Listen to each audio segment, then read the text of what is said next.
Noticias en Flash.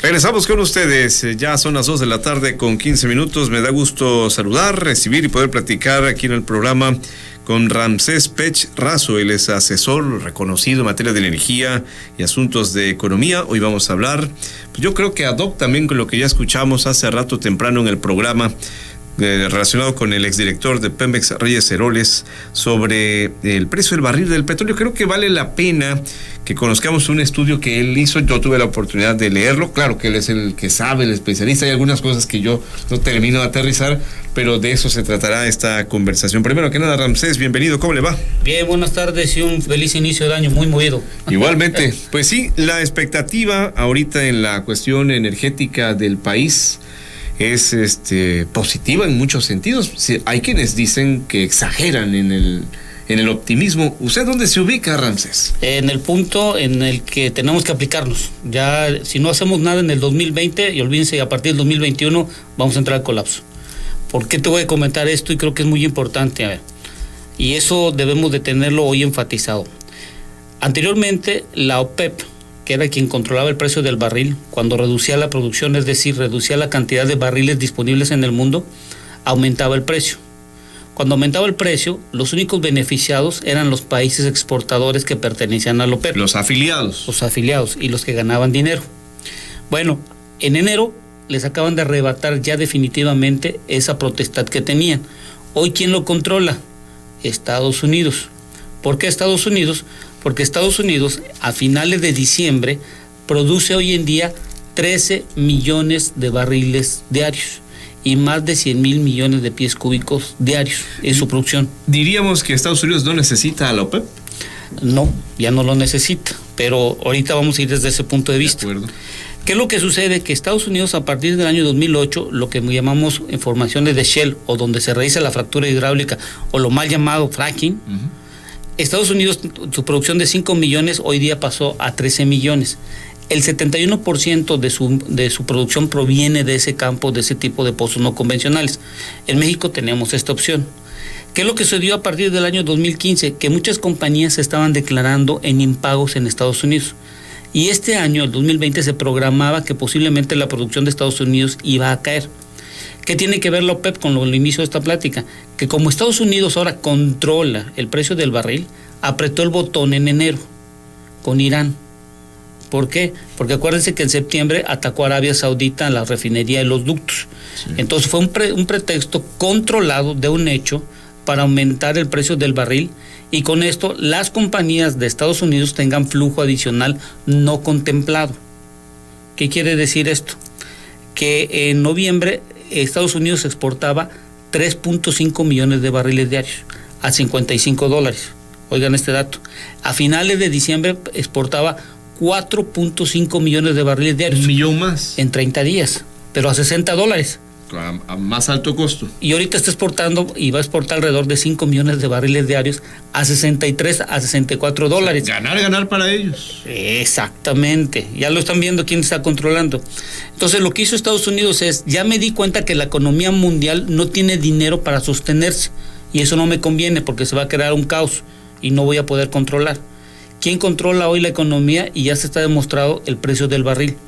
Al aumentar el precio del barril, tú no has escuchado a Rusia un posicionamiento, ¿no? ¿Por qué? Porque les conviene a ellos, porque la mayoría, ellos exportan casi 9 millones de barriles diarios a 8 millones. No podríamos decir que Estados Unidos trabaja para Rusia, pero indirectamente lo beneficia. Claro, ¿así es? Sí. Y China tampoco se iba a poner al tú por tú, como lo vimos ahí en las declaraciones del embajador chino, que estaba diciendo que China tiene que importar tantos productos y todo lo demás. China con Estados Unidos lo que están viendo es de largo plazo la tecnología. Eso es lo importante, no están viendo la parte energética. Entonces, dicho lo anterior, ¿qué quiere? Lo podemos resumir en lo siguiente. Quien controla el precio del barril hoy es Estados Unidos. ¿Por qué? Tenía que incrementar la economía del mercado interno. Por eso vimos las declaraciones de Donald Trump. Segundo, el mundo necesita flujo de efectivo adicional, y la única forma es por medio del precio del barril, que es la mayor economía que se está moviendo a día. Ahora, pero el mecanismo no es como que el más adecuado, hacer guerra y tener al borde a lo mejor el mundo. Igual dicen que se exagera, ¿no? Pero al borde de un conflicto internacional. Pero era un conflicto controlado. ¿Por qué? porque ya se habían puesto de acuerdo China, Rusia y los países del Medio Oriente a ver cómo era la reacción de Irán. Irán, ¿por qué estaba reaccionando? Porque Estados Unidos lo bloqueó la exportación. Irán hoy no exporta, entonces no tiene dinero de dónde para su presupuesto, para su gasto de la administración. Eso es muy importante. Entonces, esto es un hecho controlado donde Irán bataleó, y estamos viendo las rebeliones que están teniendo hoy en día, en el sentido de que ahora Irán va a depender mucho de las decisiones del Medio Oriente. Ya vimos una Arabia Saudita, ya vimos un Yemen que ahorita murió el rey y ya está colocada otra persona. Entonces el Medio Oriente no influye tanto para Estados Unidos, pero sí Estados Unidos influye ya para el Medio Oriente. Eso es lo que hay que tener en cuenta. ¿Qué es lo beneficioso para nosotros? Para México, esa es la cuestión también. Eso es muy bueno. En México el año pasado colocamos en la ley de ingresos $55 el promedio diario de la cotización, ¿sale? Y cerró en $57. O sea, $2 arriba. O sea que teníamos $2 diariamente adicionales, por así decirlo. ¿Qué benefició? Pagamos deuda de Pemex, ¿sí o no? Programas sociales que no se podían cumplir, se tuvo el dinero suficiente. La Secretaría de Hacienda y Crédito Público y junto con el Fondo Mexicano de Petróleo tuvieron dinero para contingencias. Ahora. O sea, ahí también cabe el comentario. Estados Unidos no trabaja para México, pero lo beneficia indirectamente. Bueno, ahora la ley de ingresos está en 49. Más abajo. Más abajo. El precio del barril, el spot que se llama 30 días que entregas hoy en día, que es lo que se vende a futuros, está en 58, 57 en los últimos días. Pero México, el promedio que hemos calculado va a estar entre 53 y $55. Vámonos con el límite bajo de 53. Quiere decir que México va a tener $4. Si con $2 el año pasado pagó la deuda de Pemex, puede hacer lo mismo este 2020. Los programas sociales, ya no nos preocupemos porque ya están copados con el presupuesto, es decir, los programas sociales ya tienen dinero. Bueno, el excedente también puede servir para Pemex, para la inversión, para hacer la exploración, para lo de la refinería si necesita más dinero.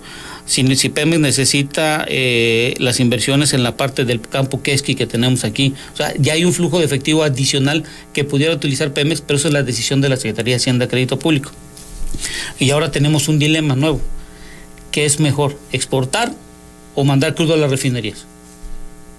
Sí, porque el presidente ha dicho que va a reactivar las refinerías. Ahora, ¿cuál va a ser la disyuntiva? Hay que acordarnos que cuando se hace el presupuesto no quiere decir que el 1 de enero ya todo el mundo tiene su dinero para hacer repartición en los programas, no. Depende mucho de la recaudación. Por eso ven ustedes que lo primero que se activa en la recaudación en nuestro país son los IEPS, a cigarrillos, a refrescos, a la gasolina, al diésel o a los combustibles. ¿Por qué? Porque es el primer dinero de flujo que se mantiene constante y entrada al país, porque es un dinero que está circulando de los servicios. Lo otro es el turismo, continúa. Y lo otro son las remesas. Y lo tercero son las ventas de la exportación del crudo. Entonces el dilema hoy en día está en el primer semestre, si mandamos más a refinar o capturamos una mayor cantidad de divisas más rápidamente. Esa es la decisión que hay que tomar hoy en día. Entonces, hay un gran inconveniente porque la Secretaría de Hacienda y Crédito Público va a decir lo que le conviene al país es exportar porque tienes divisas. El crudo. Lo que le conviene a Pemex es la venta de combustibles, ya sea refinados o importados. Pero eso es para Pemex. Pero para la nación le conviene exportar. Entonces, ahí viene la disyuntiva. ¿Cuál va a ser la mejor conveniencia para la nación? ¿Ya lo pensó usted? ¿Qué es lo mejor? La exportación los primeros 6 meses. Porque es para el país. Exacto, para el país. ¿Y si tomara Hacienda la decisión en contrario? Entonces tendríamos una caída en cuanto al número de divisas y aprovechar la cantidad de dinero que podemos tener adicional. ¿Por qué? Porque primero generar y luego usar esos excedentes. Exacto. Para lo demás. Claro. Parece sencilla la fórmula. Parece sencilla, y eso lo que hay que entender es desde un siguiente punto. Estados Unidos, China y Rusia y todos los países desarrollados ya entendieron una cosa. El flujo adicional de dinero se debe de utilizar para invertir en el desarrollo de tecnologías bajo energías infinitas, que sean de bajo costo. ¿Qué quiere decir? Que utilices materias que duren más la creación de energía con un bajo costo. Se está creando hidrógeno, se están creando energías renovables, un montón de energías que producen electricidad para un largo plazo en el 2050. Están agarrando ese dinero para inversión en la parte de investigación. En México nosotros no estamos haciendo eso. Lo que estamos haciendo es, estamos esperando que salga la tecnología para poder comprarla y tenerla acceso. No generarla, comprarla, adquirirla, usarla. Y vamos a hacer, ahora somos dependientes de combustibles, somos dependientes del gas natural. ¿qué vamos a hacer nosotros si nos vamos a volver dependientes de la tecnología en el 2050? Vuelvo a lo mismo, tenemos que crear nuestra propia tecnología también. Bueno, ahí tenemos entonces que trabajar en educación, tenemos que en ciencia, tecnología, como usted dice, ¿no? En investigaciones, y ahorita la Secretaría de Energía sacó la semana pasada, en el CONUE, si no me equivoco, ahí lo sacó, la Ley de Transición Energética, su actualización. Importante. Ahí están plasmando las energías limpias, y las energías limpias hay que aclarar. Energía limpia es toda aquella que se puede generar hasta 100 kilogramos de dióxido de carbono por cada megawatt producido. Dentro de las energías limpias están las energías renovables, que son la parte eólica y solar, y las hidroeléctricas y la nuclear. ¿Sale? Entonces hay que ir cambiando en este sentido. ¿Y qué es importante para Tabasco? Para Tabasco es importante porque nosotros no generamos electricidad. Chiapas y lo que dependemos de la península. ¿Por qué no ir pensando en crear plantas de generación de electricidad con gas natural que tenemos, y somos ricos en gas natural? Hoy que están haciendo la explotación frente a las costas de Tabasco, el nuevo campo Quisque y todo lo demás. Y tenemos radiación solar. En frontera tenemos también, en lo que llaman offshore, en la parte eólica, fuera de costa de mar, tenemos viento. Entonces hay que ir viendo cómo se puede hacer el nuevo modelo de inversión. Porque ¿qué sería ahí, perdón, generación de infraestructura, pero de qué tipo? Parques eólicos, pero costa afuera. Parques solares, dependiendo de la generación de electricidad. Por ejemplo, lo que están haciendo muchos en el centro de la República, en Guanajuato, es que están haciendo parques industriales con generación de energía solar combinada con plantas de gas natural. Y eso les ha ahorrado hasta un 30%. ¿Son autosuficientes? Sí, y por ejemplo las empresas maquiladoras o toda aquella que necesita electricidad se van de esos lugares porque tienen un contrato bilateral con el que genera electricidad, y hasta tienen un ahorro del 40% comparado con los precios de la Comisión Federal de Electricidad. Ramsés, ¿y ahí quién tiene que hacer que volteen a ver? ¿Quién? ¿El gobierno estatal? ¿La Secretaría de Energía Federal? ¿Esperar a qué? ¿Qué tiene que suceder? Tiene que suceder que las instancias que hoy tenemos que están trabajando también es la Secretaría de Economía, la Secretaría Nueva de Energía, ver cómo podemos hacer las atracciones de inversiones en este tipo de circunstancias que se necesitan por un largo plazo.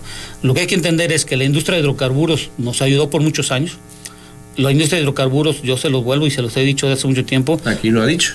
Va a estar hasta el 2023, 2024, que veamos los resultados. El campo Nuevo Quisque también tiene su evolución y son campos de exploración, son pozos muy profundos, son de 7,000 de alta presión y temperatura. Tiene su maduración. Pero volvamos en el contexto. La geopolítica hoy en día ya está el control de un crudo ligero, que es el de Estados Unidos, que tiene baja cantidad de azufre. En este año entró la utilización y la comercialización de crudo de baja cantidad de azufre. Nuestro crudo maya tiene más de 3%, y el crudo de Estados Unidos a veces tiene hasta 0% de azufre.